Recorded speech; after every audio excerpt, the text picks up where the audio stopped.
আমাদের সরকার আমাদের জন্য একটা ক্লিনিক তৈরি করেন, যারা আমরা নেশায় অ্যাফেক্ট আছি, যারা আমরা নেশায় আসক্ত আছি। আমরা যদি নেশায় ছেড়ে দিই, সাথে সাথেই আমাদের বিভিন্ন ধরনের রোগ জীবাণু আমাদের আক্রমণ করবে। আমাদের শারীরিক শরীরের অবস্থা ভালো থাকবে না। তার জন্যই আমাদের যেন একটা ক্লিনিক থাকে, যেখানে শুধু আমাদের পুষ্টিকর স্যালাইন দেওয়া হবে, ঘুমের ওষুধ দেওয়া হবে, যেমন এই নেশাটা আমরা পরিত্যক্ত করতে পারি। তার জন্য বাংলাদেশ সরকার, আপনাকে বলছি, আপনি আমাদের যারা এই ধরনের নেশায় আসক্ত আছে, যারা নেশাটা পরিত্যক্ত করতে চায়, সরকারি নির্দেশনা মেনে চলতে চায়, তাদের জন্য অবশ্যই খুব দ্রুত একটা ক্লিনিক তৈরি করেন।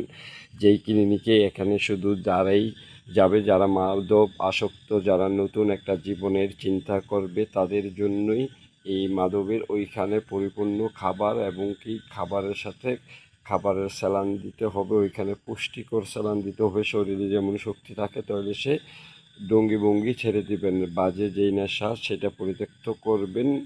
অবশ্যই সে নতুন কোনো উদ্যোগ নিবে, ব্যবসা বাণিজ্য চিন্তা করবে, এত বছর এই নেশায় আমি নিঃস্ব হয়ে গেলাম, এই নেশার জন্য আমার এত অপমান, এই নেশা আমি পরিত্যক্ত করলাম। এই ক্লিনিক থেকে সে একটা প্রতিজ্ঞা তৈরি করে আসতে পারবে, কি আল্লাহর সাথে তবা কেটে সে এই নেশাটা পরিত্যক্ত করতে পারে। 100 থেকে 90% শিওর। এই ক্লিনিক যদি বাংলাদেশ সরকার করে দেয়, বাংলাদেশ সরকারের অনেক বৃদ্ধি লাভ হবে। এই ক্লিনিক থেকে যে সুস্থ লোকগুলি আসবে, তারা কামের জন্য অনেক আগ্রহ থাকবে, তারা যে কোনো কাজ করতে বাধ্যতা থাকিবে। কষ্ট বা অকষ্টের যে কোনো কাজ, যে কোনো বিনিময়ে তারা কাজে সফলতা অর্জন করব। এই ধরনের লোকগুলি ফ্যামিলি চালানোর জন্য অনেক কষ্ট করে, তারা যে কোনো কাজ করে, মাটি বা পূজা, রিক্সা বা ভ্যান, যে কোনো কাজ, তারা রাজমিস্ত্রির কাজ, সব কাজেই সফল থাকে।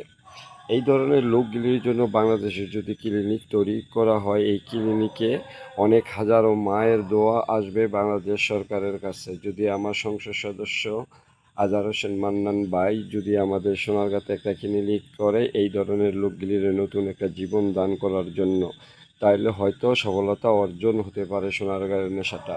যদি সোনারগাঁয়ের যেই নেশাটা আছে, যদি যুবকেরা মিছিল করে, আন্দোলন করে, হামলা মামলা করে, যদি যুবকেদের উস্কানিতে তারা ঠিক থাকতে পারবে না, হাঙ্গামা মারামারি কিলাকিলি হবে।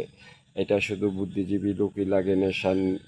নেশাকে দূর করতে হলে, নেশাকে যদি গ্রামের ছেলেপেলে যারা খারাপ আছে তাদের ভালোবাসা দিয়ে অনেক কিছু অর্জন করা যায়।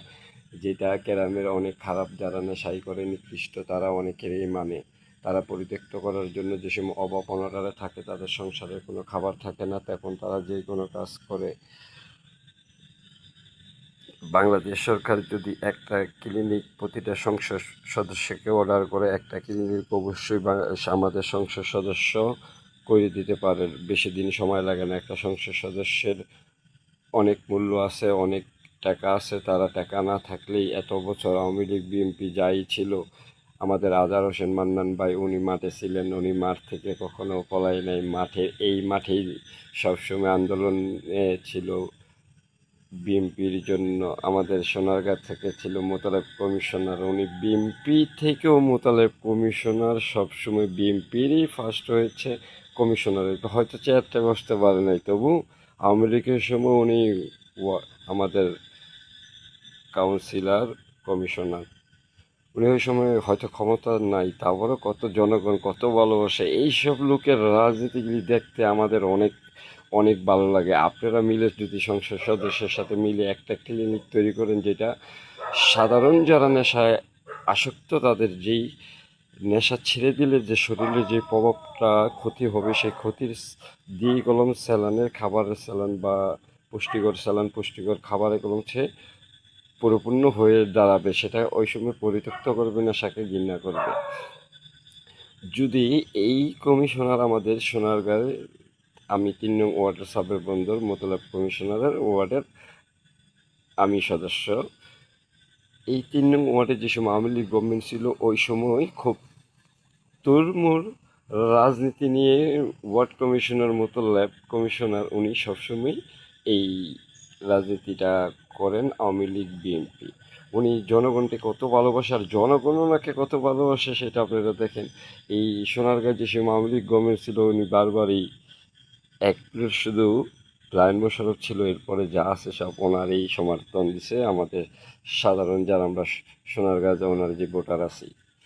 তাহলে এইসব রাজনীতিবিদ সোনারগাঁ যেইভাবে আপনারা চালাই গেছেন, প্রচারণা করে গেছেন, ঠিক সেইভাবেই সোনারগাঁ যারা মাদক আসক্ত, যাদের এত দিনের জেল, তাদের অবশ্যই একটু আপনারা সহযোগিতা করলেই তারা পরিপূর্ণ ফ্যামিলি নিয়ে একটা সমাজ তৈরি করতে পারবে।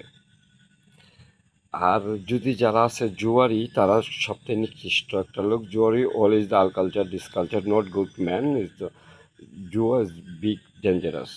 যারা জুয়ারি তারা টাকার জন্য অনেক কিছু করতে পারে, নিজের স্ত্রীকে বিক্রিও করে দিতে পারে, সেইটা সামাজিক মাধ্যম ভাইরাল হয়েছে।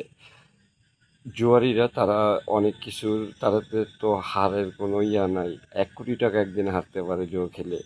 তাই তাদের তো আর কোনো দেখ ধর্ম নাই, হারতে হারতে যে সময় মাথা সাইকো হয়ে যায়। All is the not good is the brain, no money no good is the brain. এই টাকার জন্য তারা অনেক কিছু নিকৃষ্ট কাজ করে। জুয়ারিদের এক একটা জুয়ারির জন্য কমসে কম 5 বছরের জেল হলে সব থেকে সর্বগ্রহণ হয়, বাংলাদেশ হারে। আর যারা মাদক আসক্ত আছে তাদের মাদক বেশি দিনের আশ্রয় থাকবে না। মাদক এই দেশের থেকে উদ্যোগ নিয়েছে ইউর হ্যাপার প্ল্যান, বাংলাদেশ সরকার আমি বুদ্ধি করে এই দেশটাকে চালাবো, জাতি এ না হলে এই বিচার করবে।